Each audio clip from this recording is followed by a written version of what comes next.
mais tout va basculer, c'était son terme, tout va basculer, tout est en train de basculer de l'un vers l'autre. Et donc dans cette bascule, il y a énormément de désordre. Le mot suffisait pour que Marc Halévy tende l'oreille. Il y a du désordre là. Du coup, je reprends mes grands principes de la physique de la complexité. Je les aménage éventuellement pour voir si ce que je vis en termes historiques et en termes sociologiques peut évidemment être analysé sur base de ces principes de la complexité.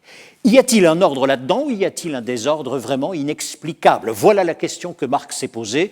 Il a fait tourner ses machines, il a également bien sûr convoqué des scientifiques et des historiens, et on obtient avec lui aujourd'hui en réalité une toute autre lecture. Est-ce un ordre ou est-ce un désordre que cette période de transformation, d'évolution que nous connaissons? Je vous demande d'applaudir Marc Halévy.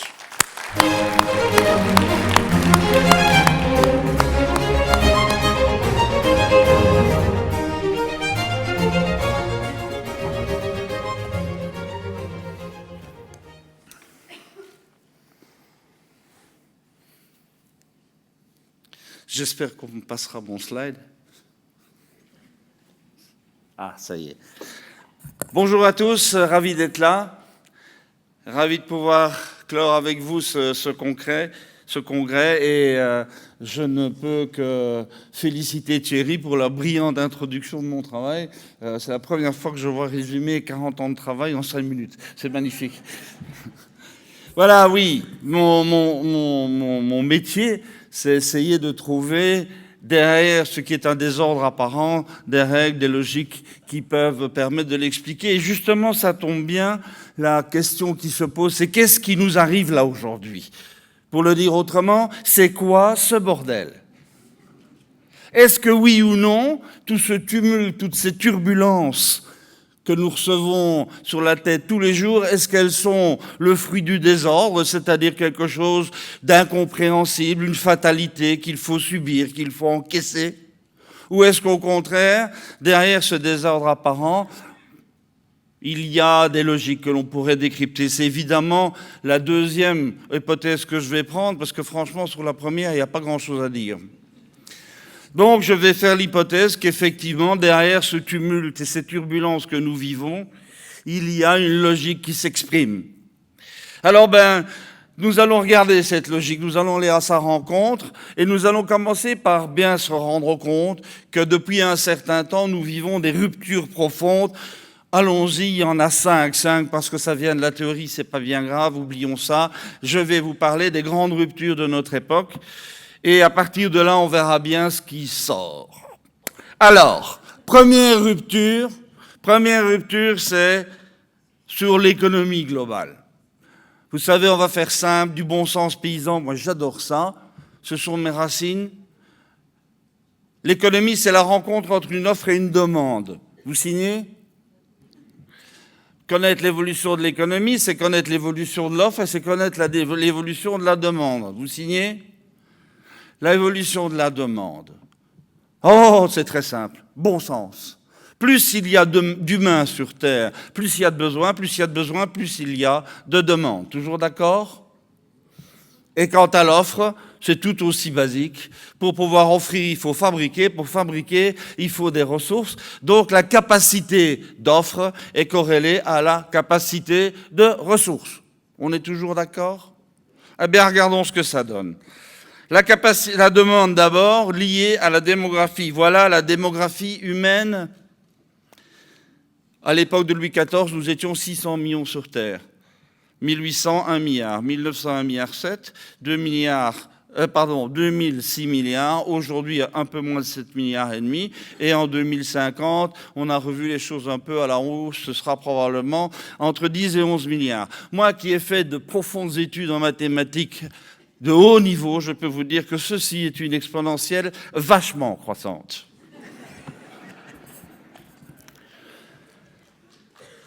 Et cette exponentielle vachement croissante, elle commence à déconner quand? Au 19e siècle, et c'est normal, révolution industrielle d'une part, révolution hygiéniste avec Pasteur et les petites bêtes, tout ça va dans le sens que, avec la colonisation, ça se répand sur l'ensemble de la Terre et l'espérance de vie augmente, la fécondité nette augmente, la mortalité infantile diminue et nous voilà partis vers cette exponentielle croissance qui réjouit les économistes. Quand on vous dit le potentiel de croissance sur Terre est une exponentielle croissante qui tend vers l'infini, on dit ça. On montre ça. On oublie que de l'autre côté, il y a un autre membre de l'équation qui dit la capacité d'offre. Ah, donc la capacité de ressources. Ah, et comment ça évolue cette capacité de ressources? Oh, ben là encore, très simple, bon sens. Des ressources, il y en a deux catégories. Il y a les ressources renouvelables, les ressources non renouvelables. Bonne nouvelle, les ressources renouvelables se renouvellent. Mauvaise nouvelle, les ressources non renouvelables ne se renouvellent pas. Donc, autrement dit, chaque fois qu'on en utilise, il y en a moins dans le réservoir. Il va donc arriver un moment où le réservoir sera vide. Et ce moment-là est très intéressant, parce qu'il pose une question absolument impertinente, donc tout à fait pertinente. Combien d'êtres humains peuvent vivre sur Terre uniquement sur les ressources renouvelables? Et la réponse, elle a été calculée de manière extrêmement sérieuse. Je vous passe les détails techniques, évidemment, mais la convergence des résultats est extrêmement claire. Quand il n'y aura plus que les ressources renouvelables, que toutes les ressources non renouvelables seront hors jeu, nous ne pourrons vivre sur Terre qu'entre 1,5 milliard et 2 milliards, point barre. Donc ça veut dire qu'aujourd'hui, on est 5,5 milliards de trop, et en 2050, on sera 8 milliards de trop. Donc, est-ce que c'est un problème? Tout dépend. Si ce point asymptotique-là, c'est dans 10 000 ans, on a le temps de voir venir. On a le temps d'organiser un atterrissage en douceur. Si c'est demain matin, par contre, ça risque de coincer. Alors, il faut regarder donc et comprendre comment les ressources non renouvelables se raréfient. Et une fois qu'on a compris ça, on pourra regarder quelle est l'échéance de temps qui est le nôtre. Ah ben voilà, un schéma extrêmement simple qui explique tout, pas besoin de le commenter, voilà la réponse. Mais révoltez-vous. Bien, vous voyez la flèche en haut à droite? La flèche en haut à droite qui est bleue là, c'est la flèche qui représente les ressources qui alimentent le système économique humain. Si je construis des voitures, j'ai besoin de tôle. Vous admettrez qu'il est assez rare de trouver dans les montagnes des réserves toutes faites de tôle. Donc, qu'est-ce qu'il faut faire pour arriver à ces ressources de la flèche bleue? Il faut extraire les matières brutes et les transformer de manière à les rendre utilisables. Une extraction, une transformation, très bien. Je suis thermodynamicien, je sais deux choses. C'est que toute transformation de matière, quelle qu'elle soit, a un rendement. Et la deuxième chose que je sais, c'est que ce rendement est toujours plus petit que 1. Parce qu'il y a toujours des pertes, parce qu'il y a toujours des fuites, etc., etc., etc. Retenez bien ça, parce que là, je vais devoir me mettre en désaccord radical avec de certaines. C'est qu'il n'y a jamais de miracle en physique. Pour produire quelque chose, il faut détruire beaucoup plus qu'on ne produit. Ça s'appelle le second principe de la thermodynamique. Et même l'homme et son orgueil sont soumis aux lois de la physique, désolé. Donc, autrement dit, vous voyez que la flèche bleue est beaucoup plus petite que la flèche verte, beaucoup plus étroite que la flèche verte. Et vous voyez qu'il y a une autre flèche rouge là qui dit tout simplement, pour pouvoir extraire, pour pouvoir transformer, je dois consommer des ressources. C'est du bon sens paysan. Le deuxième point du raisonnement, et là, soyez bien attentifs, c'est toute l'histoire de l'humanité qui nous le montre. C'est simplement de dire ceci, de constater ceci. L'histoire de l'humanité va des ressources facilement accessibles vers des ressources de plus en plus difficilement accessibles. C'est du bon sens. L'homme de Cro-Magnon qui faisait des outils de silex, il a commencé par ramasser le silex autour de sa grotte. Et puis à un moment donné, il a découvert qu'il n'y en avait plus. Et donc, qu'est-ce qu'il a dû faire? Il a dû chercher plus loin, creuser plus profond, etc., etc. C'est toute l'histoire de l'humanité qui est là. Nous évoluons des ressources facilement accessibles vers des ressources de plus en plus difficilement accessibles. Ceux qui sont familiers du texte biblique savent peut-être que dans un passage, on dit ceci: si tu as besoin de naphte, en hébreu donc du pétrole, eh bien tu prends ton seau, tu prends ta louche et tu vas te servir, c'est affleurant. Il n'y en a plus trop quand même. Aujourd'hui, c'est plutôt au gaz de schiste et c'est pas très accessible. Donc, sur mon schéma, ça veut dire que cette évolution vers le moins accessible veut simplement dire que la largeur de la flèche rouge augmente et que donc, corrélativement, la largeur de la flèche verte diminue. Forcément. Il faut consommer de plus en plus de ressources pour aller extraire celles dont on a besoin. Il n'y a pas de miracle en physique. Et un jour, on arrive à cette situation où la largeur de la flèche rouge prend toute la largeur de tout. C'est-à-dire, pour le dire en français clairement, tout ce qu'on extrait sert à extraire ce qu'on extrait. Ce jour-là, la machine s'arrête. Ce jour-là, la machine s'arrête, quels que soient les prix du marché et quels que soient les réservoirs qui restent en dessous. Donc, je vous prie d'être avec moi dans un effort pédagogique immense dans notre pays, c'est d'arrêter de parler de l'épuisement des ressources. Le problème n'est pas l'épuisement des ressources, le problème est l'inaccessibilité des ressources, ce qui n'est pas du tout la même chose.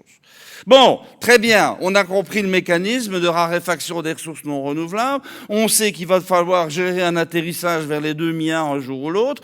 Oui, mais quand ? Eh bien, il n'y a pas moyen sérieusement de le calculer. Par contre, on a une très jolie astuce qui nous permet de nous fixer des éléments de calendrier. Vous allez comprendre tout de suite. Nous avons une chance extraordinaire en mathématiques, c'est que lorsque sur une même page, on a une courbe croissante, celle de la démographie, donc de la demande par exemple, et une courbe décroissante, c'est-à-dire de la réserve de ressources disponibles, qui est décroissante. Pourquoi ? Parce que le renouvelable, se renouvelant, ça reste constant. Le non renouvelable s'épuisant, la somme des deux diminue. Donc c'est une courbe décroissante. Et il y a un miracle mathématique, c'est qu'une courbe croissante et une courbe décroissante sur la même feuille de papier, ça se croise. C'est dingue. Mais ce point de rencontre, il est extraordinaire, ça s'appelle le peak point. Ce point de rencontre est tel qu'avant le peak point, la demande est inférieure à l'offre, on est dans situation d'abondance. Après le peak point, c'est l'inverse qui se passe. La demande devient définitivement supérieure à l'offre et on est en situation de pénurie. Pénurie, ça ne veut pas dire qu'il n'y en a plus, ça veut dire que la demande est supérieure à l'offre. Et donc, la question qui se pose, ce peak point, c'est quand au juste ? Dans les années 60, 70, on le reportait quelque part du côté de vers 2000, entre 2150 et 2200. Les calculs plus récents faits avec des données un peu plus fiables nous amènent à ceci. Le peak point global se situe aux alentours de l'an 2000. Permettez-moi le mot, nous l'avons dans le dos. Donc, il faut élargir un peu le zoom là. Ça, c'est la moyenne sur toutes les ressources. Il faut bien comprendre que le spectre des ressources est beaucoup plus large que ça. Et la question intéressante à poser aujourd'hui, c'est quelles sont les ressources les plus pénuriques aujourd'hui, hein ? Mais ça, vous les connaissez tous. Je les cite juste pour mémoire. D'abord et avant tout, à l'échelle mondiale, c'est l'eau douce. Le deuxième à l'échelle mondiale sont les terres arables qui, d'année en année, diminuent en surface et en fertilité. Et le troisième, ce sont les énergies fossiles. Mais ça, on en parle depuis suffisamment longtemps. Et puis, quelques métaux non ferreux. Et puis, les terres rares, qui sont absolument indispensables pour faire fonctionner nos petits joujoux électroniques. Et donc, 96% de la réserve totale se situe en territoire chinois. Ce qui est parfois gênant. Voilà, donc nous sommes dans la première rupture, c'est la rupture que j'appelle écologique au sens des sciences écologiques et qui nous fait passer d'une logique d'abondance à une logique de pénurie. Rassurez-vous, il n'y a rien de catastrophique, il suffit qu'on devienne intelligent, ça ira. Deuxième rupture, celle-là, vous la vivez tous les jours sans même plus vous en apercevoir, c'est la rupture numérique. Les technologies numériques ont envahi le monde à une vitesse incroyable. Je vous rappelle que l'informatique de gestion a fait apparition dans nos entreprises en 1975.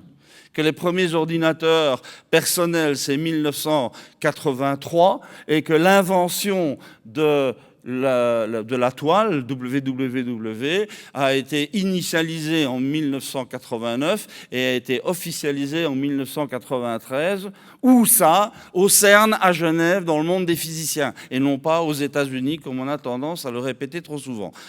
La toile a été inventée en Europe, est une invention européenne fabuleuse. Cette révolution numérique n'est pas neutre.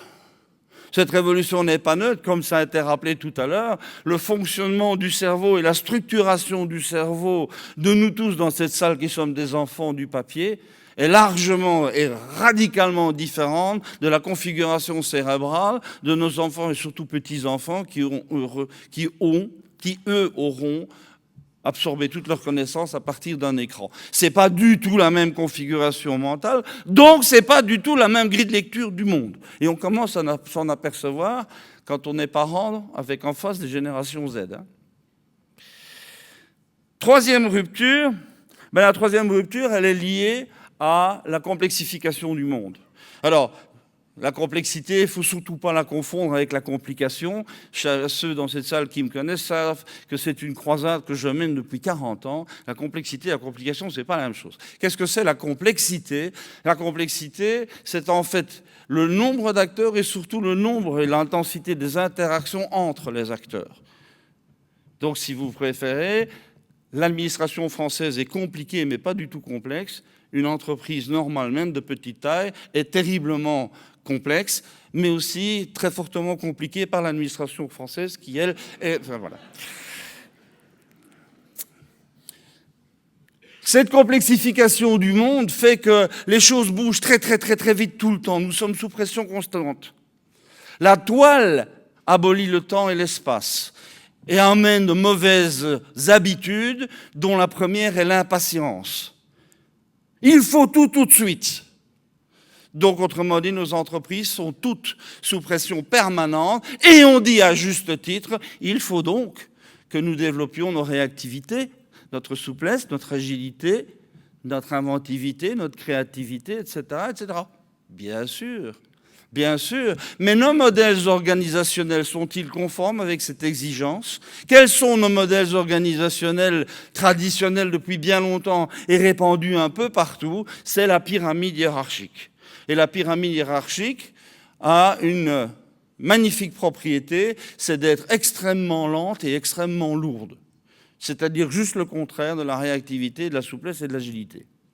Donc, autrement dit, si l'on veut être à l'intérieur de nos entreprises d'un même niveau de complexité, donc de vie, que le monde extérieur, il faut augmenter la complexité de nos modèles organisationnels. Je le dis en un mot, il faut donc passer de la pyramide hiérarchique au réseau, et le fonctionnement en réseau collaboratif est clairement le modèle organisationnel qui est en train de s'installer et qui se généralise à toute vitesse.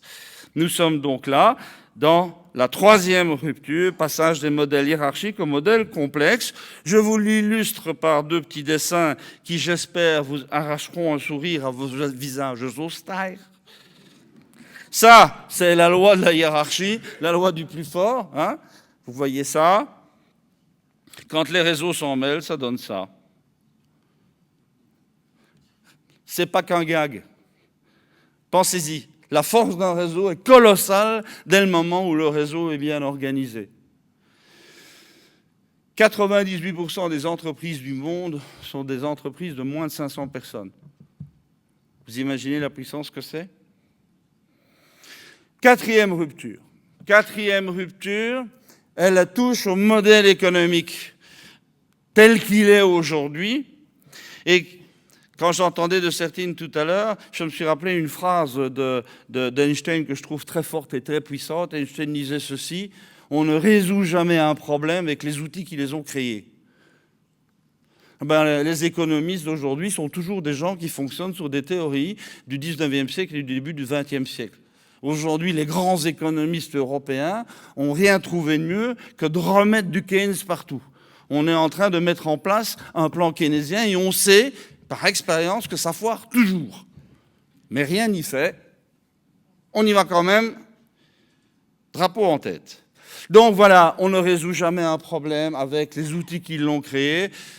C'est vrai en économie, c'est vrai en politique. Nous sommes au XXIe siècle. Toutes les idéologies que nous véhiculons encore datent du XVIIIe et du XIXe siècle. Donc il va bien falloir qu'on change notre regard, notamment sur notre modèle économique. Alors allons-y. Le modèle économique, c'est quoi? Dominant aujourd'hui, bien sûr. C'est un modèle qui est né à la révolution industrielle début du XIXe siècle. Et ça ne s'est pas bien passé. Les deux fers de lance de cette révolution industrielle, c'est l'Angleterre et c'est la France. Et dans les deux cas, il y a eu des révoltes colossales contre l'industrialisation. Je me permets de rappeler la révolte des canuts à Lyon, et je me permets de rappeler le mouvement Le Dest en Angleterre, qui a été en fait le premier ancêtre du terrorisme, où on cassait systématiquement les usines et les machines. Donc ça ne s'est pas bien passé. Il a fallu un bon bout de temps pour que ça s'installe, en gros, un gros demi-siècle. Sauf aux États-Unis. Pourquoi? Parce qu'aux États-Unis, il n'y a pas de passé industriel au début du XIXe siècle. Il y a une énorme page blanche.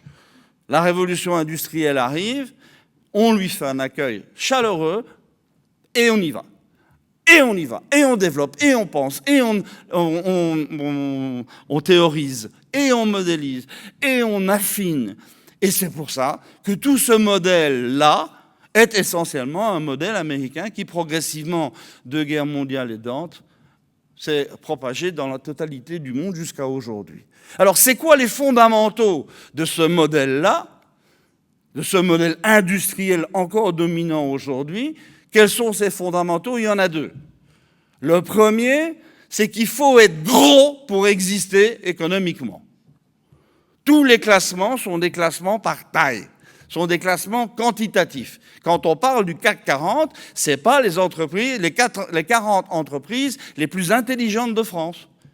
C'est les plus grosses. Pas la même chose, hein? Ou c'est les effectifs. Peu importe, c'est quantitatif, c'est du volume, c'est une économie de masse, autrement dit. Et corollaire de cela, comment peut-on devenir gros en économie? En vendant beaucoup, tiens. Oui, mais il faut faire comment pour vendre beaucoup? Il faut diminuer tes prix de revient, tiens. Et comment je fais pour diminuer mes prix de revient et toujours plus bas, toujours plus bas, toujours plus bas? Ça doit vous rappeler quelque chose, ça, non?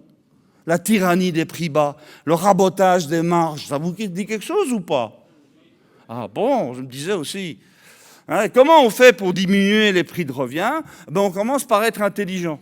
Ça veut dire qu'on fait de la standardisation, on fait de la procéduralisation, on fait de la normalisation, c'est le Fordisme, c'est le Taylorisme, et puis un coup de génie. Un coup de génie remarquable. Ça s'appelle les économies d'échelle. Et les économies d'échelle, c'est quoi? C'est de constater que dans les comptes d'une entreprise, il y a des frais fixes et des frais variables. Et que les coûts variables, par définition, sont proportionnels à la production, alors que les coûts fixes, eux, par définition, ils ne bougent pas. Donc, ça veut dire que plus je produis, plus l'impact de mes coûts fixes par unité produite diminue. Et là, on est dans la mécanique de fond de l'économie industrielle, c'est l'économie de la croissance en taille, c'est donc une économie de la puissance de production, donc il faut investir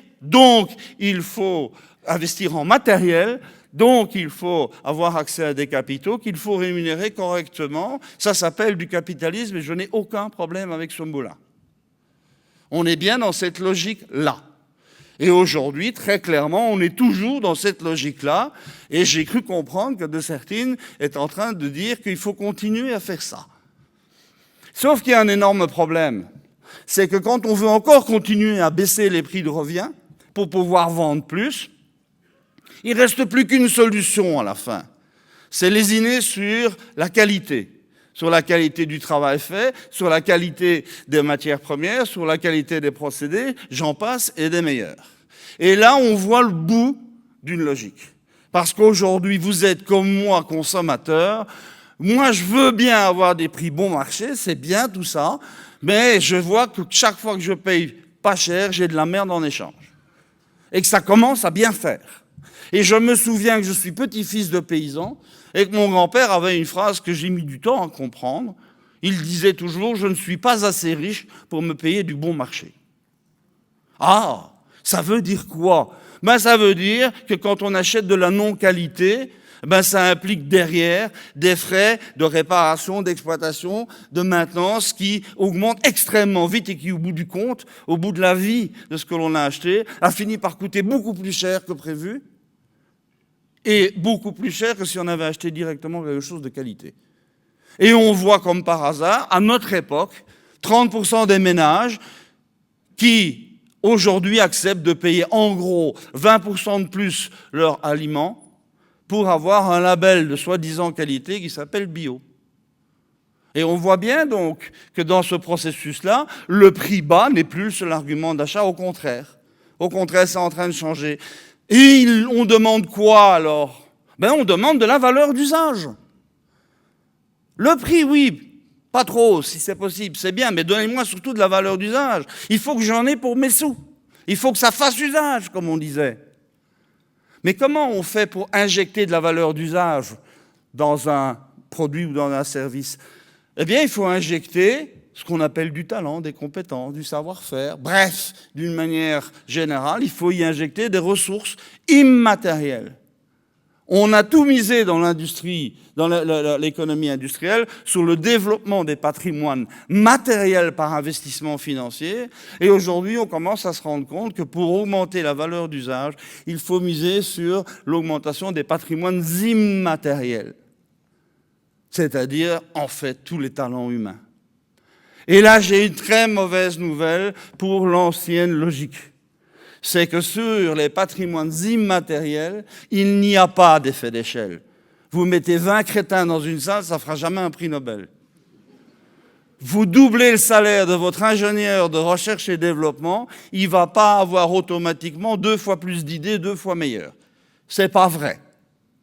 Donc, autrement dit, dès le moment où on bascule dans une logique de valeur d'usage, non plus de prix bas, on bascule dans une logique de patrimoines immatériels où les facteurs d'échelle ne jouent plus, et donc le facteur taille de l'entreprise n'a plus aucune importance.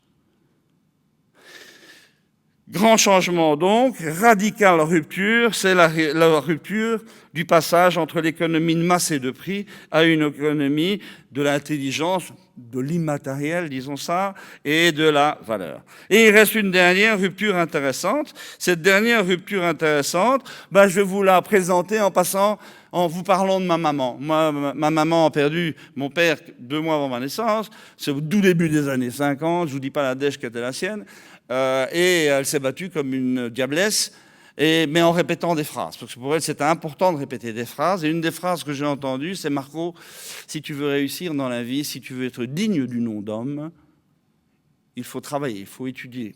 C'est par l'étude et par le travail qu'on devient digne du nom d'homme et que l'on réussit dans la vie. » Waouh! Vous dites ça à un gamin de 18 ans aujourd'hui, il est mort de rire. Il ne parle plus de la même chose. Ma mère, elle parle de réussir dans la vie. Et réussir dans la vie, c'est quoi? C'est l'espoir que son fils ait un bon diplôme pour trouver un bon boulot, qui rémunère correctement, qui lui permet de construire une jolie petite famille, d'éduquer bien ses enfants. On est toujours dans les années 50, et peut-être bien de s'acheter une petite maison. Et vraiment, si on se met à rêver, avec une salle de bain. Et alors là, le sommet du sommet, c'est peut-être une petite voiture. On ne sait pas. C'est ça, réussir dans la vie. Mais vous, dans cette salle déjà, et nos enfants et petits-enfants bien plus que nous, leur problème, c'est plus de réussir dans la vie, leur problème, c'est de réussir leur vie. Ce qui n'est pas du tout la même chose. Ce qui change radicalement tous les rapports à l'autre, à la société, à l'entreprise, au travail, j'en passe, c'est des meilleurs. Ceux d'entre vous qui ont entendu parler de la génération Y savent peut-être de quoi je parle. Voilà, donc 5 ruptures majeures. Donc, le petit Lévy, il est content. Il dit, on vit une bifurcation. C'est-à-dire, on est en train de vivre un changement radical de logique socio-économique. Bien.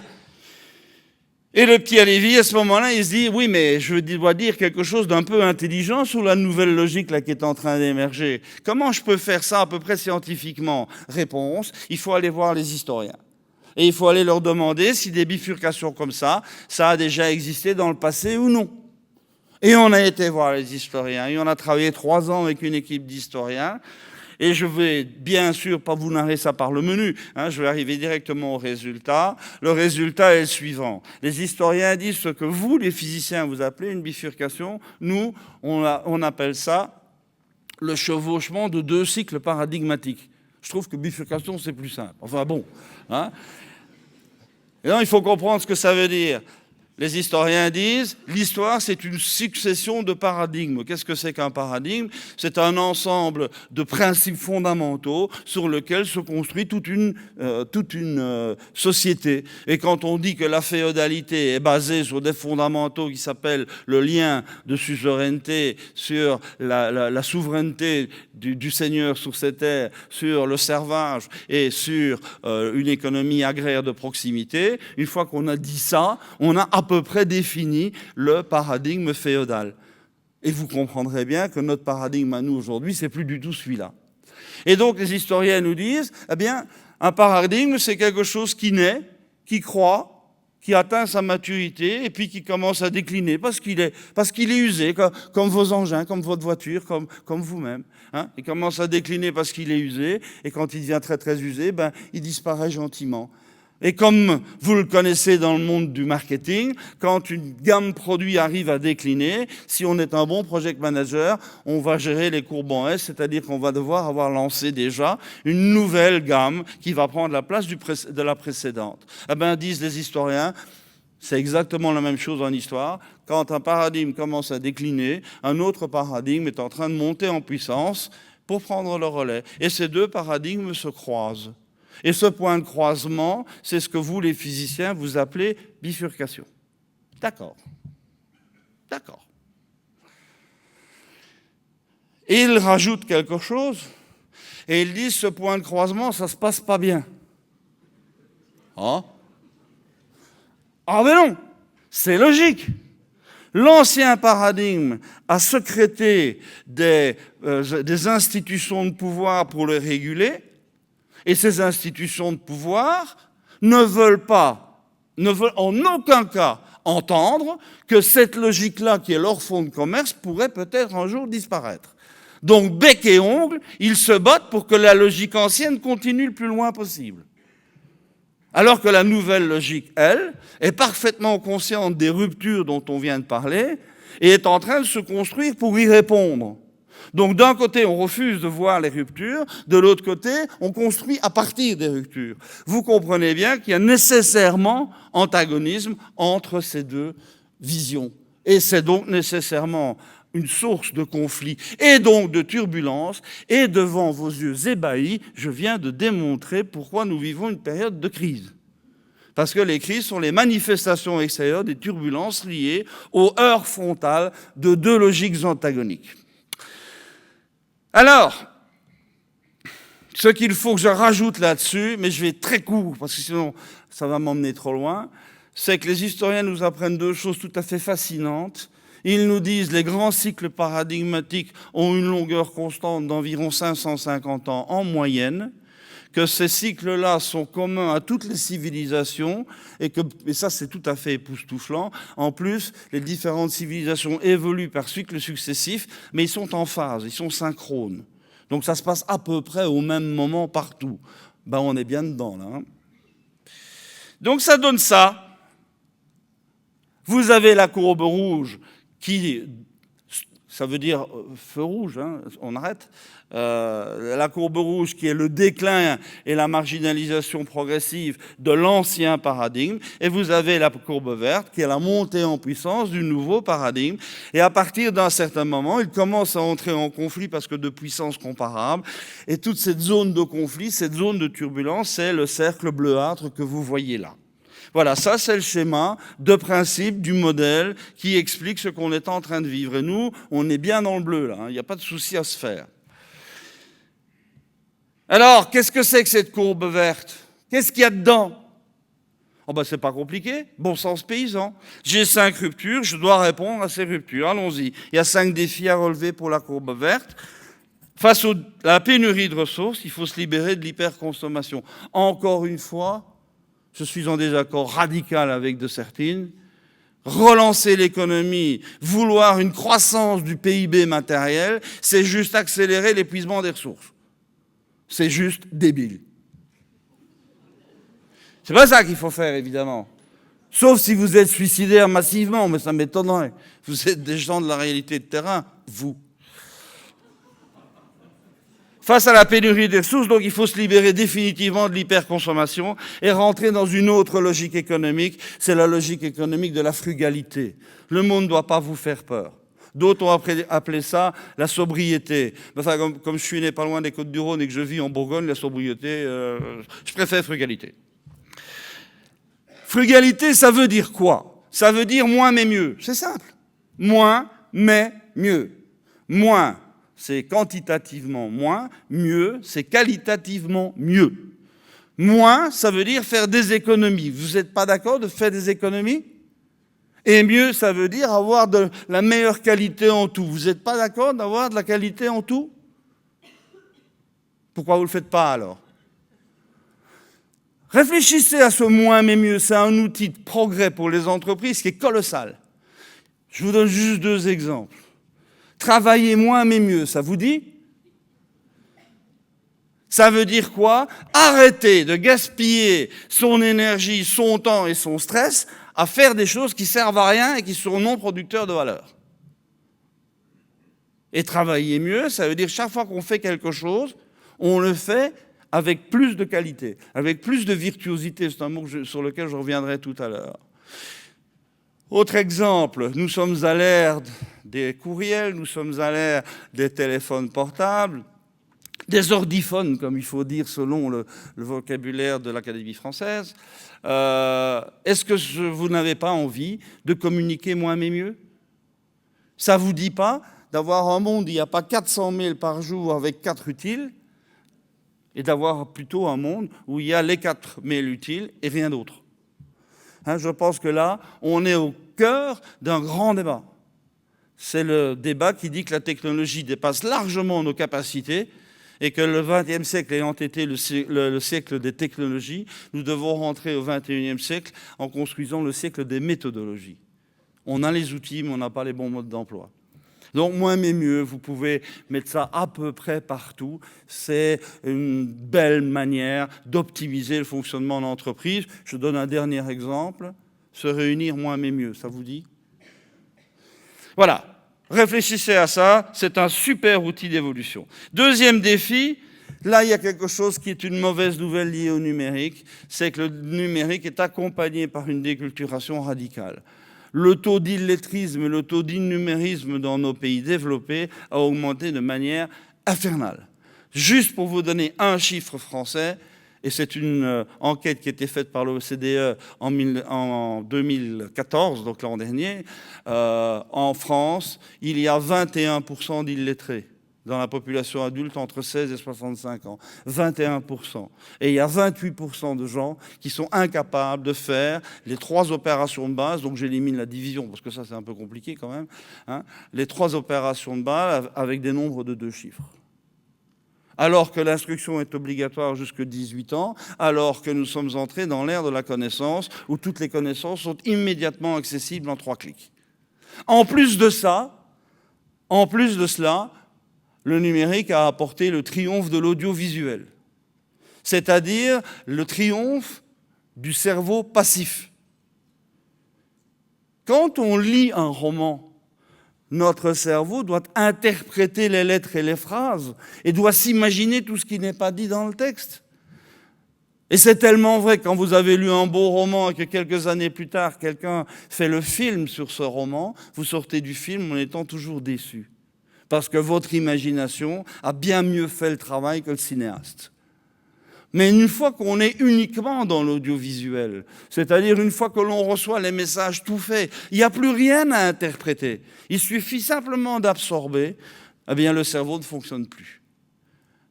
Le cerveau devient non critique, le cerveau devient lobotomisé. Et c'est malheureusement ce qui est en train de se passer pour une bonne part de la population. Et si le djihadisme aujourd'hui a un tel succès, c'est parce qu'ils ont parfaitement bien compris que pour intoxiquer des gens qui ont un cerveau un peu faible, il faut balancer de l'audiovisuel plein pot. Et c'est bien ce qu'ils font. Donc, Moi, je crois qu'il faut réagir contre cela, non pas en rejetant le numérique, ô combien non, mais simplement en prenant bien conscience que le numérique, la révolution technologique numérique, doit rester l'esclave de l'homme et non l'inverse. Il ne faut pas que l'homme devienne l'esclave de la technologie. Et pour ça, il faut relancer le goût de faire fonctionner son cerveau et de penser.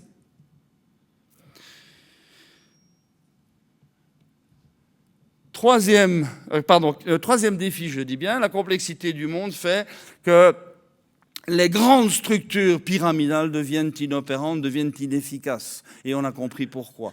Donc on migre vers des fonctionnements en réseau, donc réticulés. Donc la réticularité devient en fait la règle de base du fonctionnement du vivre ensemble de demain. Et je voudrais juste m'attarder 3 secondes sur le mot communauté de vie. La notion de communauté de vie, comme Michel Maffesoli décrit bien mieux que moi, la notion de communauté de vie est clairement la base de la société de demain. C'est plus la famille.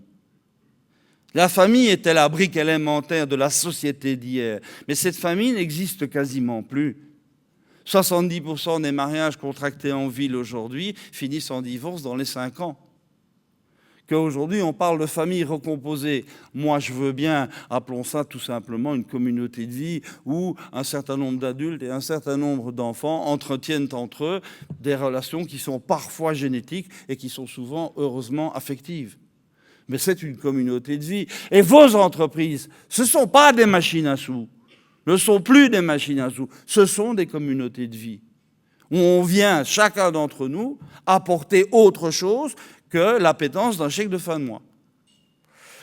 Voilà. Donc, pour reprendre encore un discours de tout à l'heure, l'Europe de demain qui est indispensable, et là je rejoins complètement de Certine, c'est indispensable que nous maintenions, non pas que nous développions l'Europe de demain, mais ce ne sera plus une Europe pyramidale, ce ne sera plus une Europe des nations, ce sera une Europe des régions, ce sera une Europe réticulée. 4e défi, ben oui, on l'a vu, la non-qualité, la perte de qualité en tout, la tyrannie des prix bas qui vous rabotent vos marges à longueur d'année. Eh bien, c'est pas jouable, c'est plus jouable. Il faut mettre autre chose. Et mettre autre chose, vous l'avez compris tout à l'heure, c'est augmenter la valeur d'usage. Parce que sinon, on est dans une impasse définitive. Il faut oser la virtuosité dans nos entreprises. Chacune de nos entreprises doit devenir virtuose. Ça veut dire quoi, virtuose ? Qu'est-ce que c'est qu'un virtuose ? C'est quelqu'un qui réussit avec aisance des choses très difficiles à faire. Et quand on est le seul à pouvoir faire quelque chose de difficile, le problème du carnet de commandes et le problème du prix ne se posent plus. C'est parce que, depuis 50 ans, il faut que tout soit facile, que les choses empirent de jour en jour. Il faut que tout soit facile. Avoir un diplôme, ça doit être facile. Trouver un boulot, ça doit être facile. Gagner de l'argent, ça doit être facile. Faire la cuisine, ça doit être facile. Le facile ne vaut rien. Vous le savez bien. Qu'est-ce qui vous habite dans votre mémoire ? Quelles sont les choses qui sont importantes dans votre souvenir ? C'est des choses difficiles que vous avez réussies. Ce qui est facile n'a aucun intérêt. En plus de ça, la facilité, tout le monde peut le faire. Peut la faire. Donc, le facile n'est pas différenciant. Quand plus rien n'est différenciant, le seul argument de vente qui reste, c'est le prix. Et vous voyez, le serpent se mordre la queue. Donc, osez la virtuosité, osez la difficulté. Allez voir dans vos entreprises quels sont les savoir-faire qui sont difficiles. Allez voir vos collaborateurs et demandez à chacun d'entre eux qu'est-ce que tu fais chaque jour qui est difficile à faire. Qu'est-ce que tu fais chaque jour que tu as eu difficile à apprendre. Voilà vos savoir-faire stratégiques. Voilà vos noyaux de virtuosité. Voilà ce que vous devez développer pour rétablir vos marges et vous différencier du marais de ceux qui font la facilité. Et enfin, dernier défi, face au vide de sens, face à cette emprise de la matérialité, face à cette obsession de l'avoir et du paraître, face à l'idée de « il faut réussir dans la vie », eh bien, il faut mettre autre chose. Et cette autre chose, c'est réussir ma vie, c'est dans l'intériorité. J'appelle ça la spiritualité. La spiritualité qui n'a rien à voir avec la religion. C'est l'idée toute simple de faire tout ce que l'on peut à tout moment pour donner du sens et de la valeur à ce que l'on est, à ce que l'on fait, à ce que l'on devient. On est dans l'être et dans le devenir, on n'est plus dans l'avoir et dans le paraître. Et ça, c'est un énorme défi pour nos entreprises. Nos entreprises sont des lieux de sens. Nos entreprises doivent donner valeur au travail qui s'y fait. Et c'est très vrai avec les générations montantes qui ne veulent plus qu'on leur parle du comment faire. Ils veulent qu'on leur parle du pourquoi faire. J'ai entendu une conversation entre un petit génie de 25 ans et son patron qui en avait une cinquantaine. Et le patron dit à ce gamin, je vais te montrer comment faire. Et le gamin s'est retourné et dit non, tu vas rien me montrer du tout. Comment faire, je sais mieux que toi. Par contre, toi, ton boulot, c'est de me donner une bonne raison de le faire. Une bonne raison de le faire. Pourquoi et non plus comment? Pourquoi, c'est donner du sens. Et on est bien dans cette dimension-là. Donc voilà, je suis à peu près au bout. Sauf qu'il me reste une question à répondre. Et cette question à répondre, c'est le calendrier de tout ça. On a bien compris qu'il y a deux logiques. J'espère vous avoir fait toucher du doigt les 5 moteurs de la nouvelle logique qui est en train de monter en puissance contre l'agrément, bien sûr, de l'ancienne logique qui ne veut pas en entendre parler. Mais ça va encore durer longtemps, cette plaisanterie. On va être dans le tumulte et dans là où les crises pendant longtemps. Voilà, ça c'est les dates. Donc les historiens, bien sûr, sont à l'origine de beaucoup d'éléments de ce graphique qui était bien sûr une synthèse.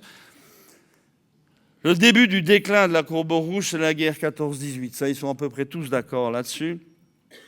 Et ça implique des choses très, très, très colossales, des remises en cause fondamentales, des fondamentaux précisément du paradigme précédent, notamment l'avènement de la femme sur le marché du travail qui date de cette époque-là. 2070, ça c'est juste pour donner une idée des ordres de grandeur, c'est qu'on peut remarquer qu'en gros il faut un siècle et demi pour passer d'une situation d'équilibre à une autre situation d'équilibre.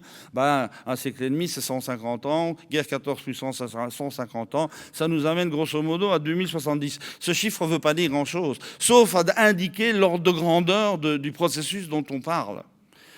Les deux courbes se croisent, oui, c'est quelque part là. C'est quelque part chez nous, là maintenant. On a d'un côté une exacerbation des discours pour vous parler de la reprise ou de la relance de la croissance, pour vous inciter à vous endetter plus, pour vous inciter à investir plus, pour vous inciter finalement à engraisser les marchands d'endettement. Et puis d'autre part, la réalité des entreprises est tout autre, la réalité des ménages est tout autre. C'est que progressivement, les ménages sont en train de changer de mode de vie, d'avoir des profils de consommation radicalement différents. Il n'y a que les économistes pour croire que la baisse d'achat, du volume d'achat, est liée à des problèmes de macroéconomie, tout simplement que les gens sont en train de sortir un petit peu à la fois de cette logique absurde d'hyperconsommation. Et c'est plus un phénomène économique, ça, c'est un phénomène culturel. J'en passe et des meilleurs. Et vous voyez que la zone de grande turbulence, elle s'articule sur un demi-siècle à peu près, autour du centre de croisement qui est à peu près notre époque. Moi, j'ai choisi, mais c'est très arbitraire parce que les choses ne sont pas discontinues, évidemment, sur des choses qui s'installent. J'ai choisi une première date qui est 1975. Pourquoi? Parce que les années 70 ont été extrêmement bouleversante pour le fonctionnement de nos sociétés. En 1975, on le disait tout à l'heure, c'est l'avènement de l'informatique de gestion qui a tout changé dans le fonctionnement des entreprises. 1973-1979, les deux premières crises pétrolières nous ont fait prendre conscience que le problème des ressources est un vrai problème. Avant ça, c'était pas un problème, c'était même pas une question. Dans les années 60, tout va bien. On était assis sur un réservoir infini de ressources facilement accessibles. Puis brutalement, on se rend compte que 3 bédouins dans un désert, ça peut fermer une vanne avec beaucoup de conséquences. Donc voilà, on est là devant quelque chose qui est probablement une date symbole intéressante. On ajoute 50 ans à ça, on arrive à 2025. Bien. Donc ça veut dire que nous sommes dans une période de grande turbulence pendant au moins encore une bonne dizaine d'années. Voilà. Normalement, les premiers suicides, c'est maintenant. Je vais un petit peu plus loin et je m'interroge. J'écoute la radio dans la voiture le matin, je lis les journaux à midi, j'écoute le 20h le soir. À 21h, je suis bon pour le suicide. On ne me parle que de catastrophes. On ne me parle que des arbres qui tombent. Et j'adore ce proverbe chinois qui dit « Un arbre qui tombe fait plus de bruit qu'une forêt qui pousse ». Ben oui, d'un côté, on parle des désastres liés au déclin de la courbe rouge et on oublie complètement de parler de la montée en puissance de la forêt verte. Mais je m'interroge toujours. On me dit, à travers les médias, tout le temps, que la reprise, c'est pour bientôt. J'ai encore entendu il n'y a pas longtemps, tiens. La reprise, c'est pour bientôt. Pour dans 6 mois, dans 7 mois, dans 9 mois, dans 12 mois, dans 15 mois. Qui me parle quand on me dit ça? Ben, les médias et le discours politique et économique des institutions de pouvoir. Ah oui, ces institutions de pouvoir qui sont en fait les éléments régulateurs et conservateurs de la logique de la courbe rouge. Donc c'est la courbe rouge qui me parle. Ben oui, c'est la courbe rouge qui te parle, Benet. Et elle te parle de son problème. Et regardez cette courbe rouge sur ce diagramme-là, regardez-le avec les lunettes de la courbe rouge, regardez cette courbe rouge, avouez qu'il y a de quoi être vachement optimiste quant à l'avenir du pessimisme. Et on n'entend que ça. Et on n'entend que ça. Mais derrière, le discours, de droite comme de gauche ou d'ailleurs, en gros, c'est « laissez-nous faire, on contrôle la situation. Dormez, braves gens. » Et si ça vous énerve un petit peu trop, on lâchera la planche à billets pour fournir ce qu'il faut pour vous anesthésier un peu plus. Parce que c'est ça, quand on parle de quantitative easing, c'est la planche à billets. Planche à billets, et là encore, de Sertine, je ne sais pas où il était chercher ces informations, mais elle abreuve absolument pas l'économie réelle. La planche à billets ne sert qu'à une chose, c'est alimenter le système bancaire, le système spéculatif. Il n'arrive jamais aussi à l'économie réelle. C'est bien pour ça qu'au contraire de toutes les théories politiques, d'économie politique, la planche à billets qui fonctionne, mais plein pot depuis 1944 aux États-Unis et un peu plus tard plein pot en Angleterre et au Japon, ne provoque pas d'inflation. Ça vous paraît pas étrange, ça? Ben, c'est tout simple. L'inflation, c'est un problème de prix d'économie réelle. Et comme ces énormes masses n'arrivent jamais à une économie réelle, ben, il n'y a pas d'inflation. C'est tout. Donc voilà, reprise. Il va y avoir la reprise bientôt. Reprise de quoi? Reprise de la courbe rouge, forcément, vu que ce sont les institutions de la courbe rouge qui nous parlent. Bien. Mais quand on regarde les choses avec ce regard-là que je vous propose, vous vous dites ceux qui vous parlent de reprise. D'abord, ils ne connaissent rien en thermodynamique, ça c'est normal, parce que quelque chose qui est vieilli et usé ne retrouve pas jeunesse, jamais. Nous sommes dans des mondes irréversibles. La deuxième chose, donc c'est ceux qui nous disent ça, de deux choses l'une. Ou bien ils sont ignorants, ou bien ils sont menteurs. Ou les deux à la fois, c'est-à-dire ministre de l'économie. Il n'y aura pas de reprise. Il n'y aura jamais de reprise. La reprise de la courbe rouge, c'est exactement le même fantasme que de croire qu'une personne de 84 ans va inverser sa flèche du temps et va remonter à 20 ans. C'est non. Mais maintenant, regardez ce schéma et mettez les lunettes de la courbe verte sur votre nez, non plus les lunettes de la courbe rouge. Regardez bien, le schéma n'a pas changé. Qu'est-ce qu'on voit là?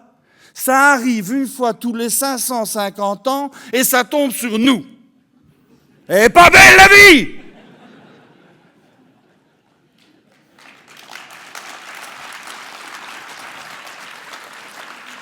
Oui, elle est belle la vie. Pourquoi? Parce qu'on a un monde à réinventer. Tout doit être réinventé. Qui a des gosses à l'école ici? Levez la main. Ceux-là, je leur demande une question en aparté. Vous ne croyez pas qu'il est temps de réinventer l'école? Et avec Najat, ça ne s'arrange pas. Hein? Est-ce que vous ne croyez pas qu'il faut réinventer la politique, qu'il faut réinventer la démocratie, qu'il faut réinventer l'Europe, qu'il faut réinventer le vivre ensemble de manière générale? C'est ça, c'est là, c'est maintenant, c'est nous. Et là, on a un défi colossal, évidemment. Pourquoi? Parce que quand on est dans la logique hiérarchique de la courbe rouge, c'est le sommet de la pyramide qui conçoit les solutions, enfin, qui accepte les problèmes d'abord et qui les trie vachement, et qui ensuite conçoit la solution. Et puis la solution percole à travers toute la pyramide jusqu'à atteindre les pecnos que nous sommes sur le terrain. Mais dans la courbe verte, c'est pas du tout comme ça que ça fonctionne. C'est juste l'inverse. Là, dans la courbe rouge, c'était du top-down. Avec la courbe verte, c'est du bottom-up. Ça veut dire quoi? Ça veut dire que chacun d'entre nous a et la possibilité et la responsabilité de construire sa courbe verte dans son monde. Et que la courbe verte globale va naître de la convergence progressive de toutes les courbes vertes que vous créerez chez vous. Donc vous avez une responsabilité colossale. Et vous avez le droit, comme ça m'est déjà arrivé de l'entendre, de me dire « Oh, écoute, t'es bien gentil, mais après moi, les mouches. Hein. » D'accord, je ne suis pas moraliste. Je dis simplement que celui qui dit ça, je ne veux pas être à sa place au moment où ses petits-enfants viendront le regarder dans les yeux en disant « Pourquoi tu n'as pas fait ce que tu devais faire ?» Voilà, c'est notre responsabilité. On a un monde à reconstruire et c'est joyeux. Nous avons l'entreprise à reconstruire, vous le faites. Nous avons le management à reconstruire, vous le faites. Et ce sont les PME qui le font. Parce que ce sont les PME qui créent demain. Parce que ce sont les PME qui créent l'emploi, qui créent les produits, qui créent les innovations. Ce n'est pas les dinosaures. Les dinosaures, ils sont déjà morts, ils ne le savent pas. C'est vous qui faites demain. Eh bien, moi, je vous en remercie. Alors, je terminerai simplement en vous montrant une petite photo. Elle a été prise à Londres, donc elle est en anglais, parce que vous savez que les Anglais ne sont même pas foutus de parler français. C'est chiant. Alors, qu'est-ce qu'il est écrit là-dessus? Il est écrit « Sorry for the inconvenience, we're trying to change the world ». Désolé pour le dérangement, nous sommes seulement en train d'essayer de changer le monde. Je vous remercie de le faire.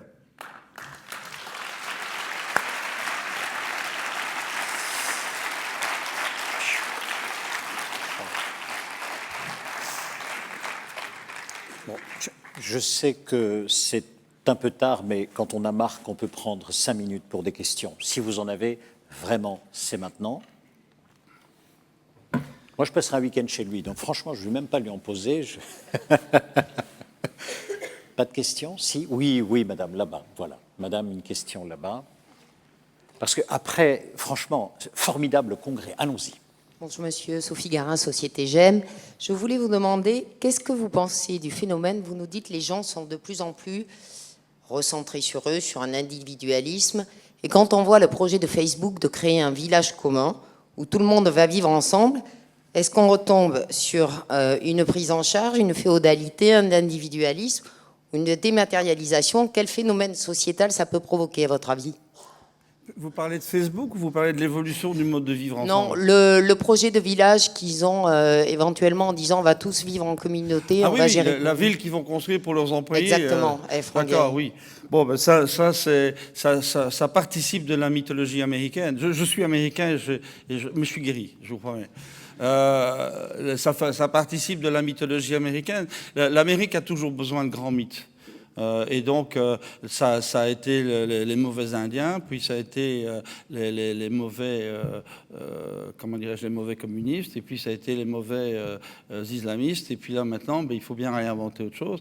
Donc, ils sont en train de rêver aujourd'hui à quelque chose d'extrêmement dangereux qui s'appelle le transhumanisme. Le transhumanisme, c'est transformer l'humanité et l'humain par la technologie. C'est une pure mythologie, mais qui peut faire des dégâts colossaux, et qui font qu'un certain nombre de gens veulent capter en fait tout ce qui se passe au niveau de la santé, au niveau de la biologie et de la biogénétique pour en être les maîtres dans le futur. Voilà, ça c'est la réalité. Alors leur idée de construire une ville, ça c'est le American Dream. Hein, on va créer le Utopia de Thomas More. Hein, on va créer un endroit où tout est parfait, tout est bien, où les hommes sont par définition tous angéliques, parfaits. On peut le voir de notre manière, c'est comment faire pour créer un ghetto, pour s'éloigner de plus en plus de l'autre monde américain qui, lui, n'a pas du tout envie de fonctionner comme ça. Donc voilà, moi je n'y vois absolument rien d'autre qu'une utopie complètement délirante et infantile. Cela étant dit, il y a un phénomène beaucoup plus puissant qui ressemble à celui-là, c'est le fait que nos enfants, certainement, et nos petits-enfants encore plus très probablement, sont en train d'inventer, mine de rien, un autre vivre ensemble. Ils sont en train de trouver une espèce de solution bizarroïde entre l'individualisme qui frise franchement de temps en temps l'égoïsme le plus exacerbé, mais en même temps un communautarisme tout à fait efficace, mais qui n'a plus rien à voir du tout avec les structures sociétale habituelle. Et là, il y a quelque chose d'intéressant à voir, mais c'est pas sur Facebook que ça se passe, parce que Facebook, c'est un balbutiement de quelque chose qui va disparaître. Mais par contre, la manière dont ils vivent dans la réalité de leur vie, avec leur smartphone, avec leur communication incessante, avec leur échange émotionnel, parce qu'ils sont dans l'émotionnel tout le temps, hein, ça, là, il y a quelque chose à regarder de près. Et ça, c'est intéressant. D'ailleurs, les ados, aujourd'hui, ils sortent de Facebook. Je ne sais pas si vous avez remarqué ça. La tendance est à la baisse. Autre question? Oui, Thierry. Bonjour, Philippe Genet, cabinet de lobbying 1884-1901. Je suis ici. Merci. Vous êtes en opposition avec un certain nombre de points de vue de Philippe de Sertine, ou inversement. Par contre, heureusement, vous vous retrouvez sur le fait qu'on est vraiment à la fracture entre deux paradigmes. Donc il y a deux analyses pour une même situation. Oui, il apprend vite. Pardon ?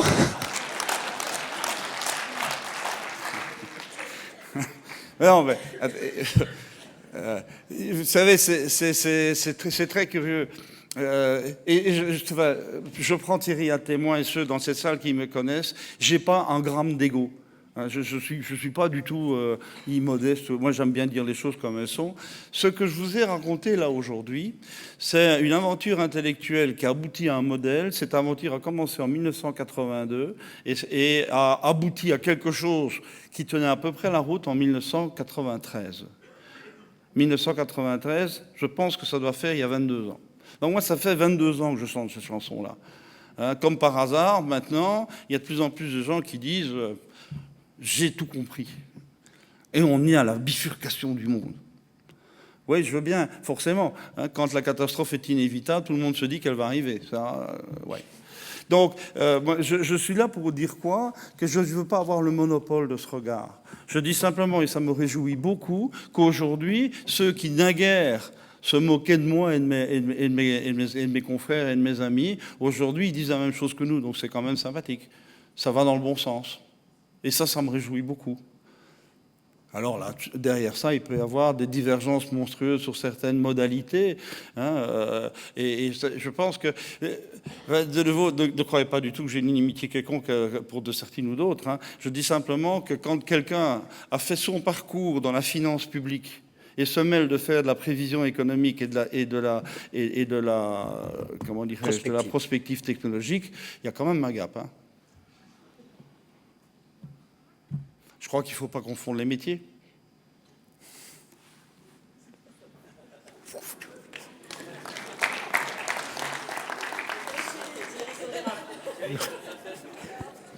Si quelqu'un a le portable de Philippe de Sertine, qu'il le garde. Autre question. Pas d'autres questions? Moi, j'en ai une. Ah bon? La dernière, dans ce cas-là. Admettons que ce soit vrai, parce que c'est une hypothèse, on est d'accord. Mais tout semble dire, encore une fois, ce que nous vivons semble confirmer l'hypothèse. Ça marchera à tous les coups ou pas? Le monde d'après, il arrivera bien ou on peut le rater? Bon, vous avez le temps? Ouais, c'est évidemment la bonne question. Thierry, je te connais assez, tu me connais assez pour savoir que c'était juste la seule question qu'il ne fallait pas poser. Dans la réalité, bien sûr, si le modèle s'arrêtait là, ce serait vraiment principiel. Ça veut dire simplement que, bon, oui, c'est des gros traits de crayon sur un gros mur, et si on en arrête là, si on en reste là, c'est un peu dommage et un peu pauvre. Dans la réalité, ce schéma ne va jamais se réaliser comme ça. D'abord, il n'y aura pas une courbe verte, mais plein de courbes vertes. On va vers un éclatement de toutes les structures dans des feuilletages de plus en plus fins, tant au niveau régional qu'au niveau métier, qu'au niveau économique, etc., etc., etc. Que le passage de l'un à l'autre, moi j'en ai pas parlé là, mais tant pis, il faut bien que je lance une notion en plus, c'est que la courbe rouge, donc les institutions de pouvoir de la courbe rouge, hein, donc c'est qui ça? C'est l'État central, c'est les syndicats patronaux, les syndicats ouvriers, c'est les institutions bancaires, les institutions boursières, les universités, enfin ça fait un paquet de monde quand même, n'ont pas du tout intérêt à ce que leur fonds de commerce s'effondre. Donc ils ont à leur disposition un outil très connu en théorie qui s'appelle la chape de plomb. Alors la chape de plomb, c'est quoi? C'est un mécanisme qui permet deux choses, qui permet de bloquer l'avancement de la courbe verte, qui chaque fois qu'elle essaie de passer à travers, vient se bloquer la tête sur le couvercle. Et l'autre vertu de cette chape de plomb, c'est d'être parsemé de petits mamelons afriques qui permet à la courbe rouge de venir sucer du pognon. Et donc, c'est ça qui explique l'endettement souverain aujourd'hui, hein, c'est rien d'autre. Et donc, et qu'il faut alimenter évidemment par un Baxter qui s'appelle le quantitative easing ou la planche à billets, appelez ça comme vous voulez. Et donc, la vraie question qui se pose aujourd'hui, c'est cette chape de plomb, on sait très bien qu'elle va arrêter à un moment donné. On ne pourra plus la financer, ça coûte beaucoup trop cher. Donc, si vous voulez, c'est tout le problème d'un malade en fin de vie et de l'acharnement thérapeutique. À un moment donné, l'acharnement thérapeutique coûte beaucoup trop cher et il faut bien se résoudre à ce que la mort naturelle, tranquille, opère, c'est tout. Mais plus on attend, plus c'est dramatique. Et donc là, la vraie question aujourd'hui pour laquelle j'ai pas de réponse, c'est quel va être l'élément déclencheur de l'effritement de la chape de plomb. Alors, la guerre que mène l'Arabie Saoudite au reste du monde en baissant de manière aberrante le prix du pétrole pourrait être un de ces déclencheurs-là. Parce que il ne faut pas être grand économiste pour savoir que quand une denrée devient rare, son prix augmente. Vous allez m'expliquer comment économiquement on peut démontrer que le pétrole devenant de plus en plus vite rare a des prix qui s'effondrent de plus en plus vite. Il y a un os là. Donc c'est manifestement pas un mécanisme économique ou technique, c'est un mécanisme purement politique de guerre mondiale. Point. Et donc, ça pourrait être l'élément déclencheur, comme ça pourrait être l'éclatement d'une bulle colossale, 60 000 milliards de dollars dans le monde, qui s'appelle les CDS. Vous savez ce que c'est les CDS? Credit Default Swaps. C'est en fait de la titrisation de contrats d'assurance sur les défauts de paiement des États, des ménages, des entreprises, etc., qui dans le monde américain ne relèvent pas des règles de l'assurance, mais bien des règles de la banque, du financement. Et donc, ça veut dire que dans les compagnies d'assurance françaises, par exemple, quand vous acceptez un risque, ce risque vient au passif de votre bilan. Et vous ne pouvez accepter ce risque au passif de votre bilan que si vous avez des valeurs équivalentes à l'actif de votre bilan, ce qu'on appelle les valeurs représentatives. Aux États-Unis, c'est pas considéré comme un produit d'assurance, c'est considéré comme un produit financier. Donc ça veut dire que quand vous signez des contrats où vous promettez en fait de couvrir le défaut de paiement, eh bien ça n'entre pas dans votre bilan et vous ne devez pas avoir à l'actif de votre bilan de quoi couvrir le risque que vous avez accepté. Donc, et en plus, tout ça a été titrisé et tout ça se répartit dans toutes les banques à titre d'actifs toxiques incroyables. 60 000 milliards de dollars. Ça veut dire à peu près, si ma mémoire est bonne, 80 fois plus que la crise des subprimes. Voilà. Donc ça veut peut-être ça. Moi, j'attends l'élément déclencheur et je termine juste parce que je n'ai pas tout à fait répondu à ta question.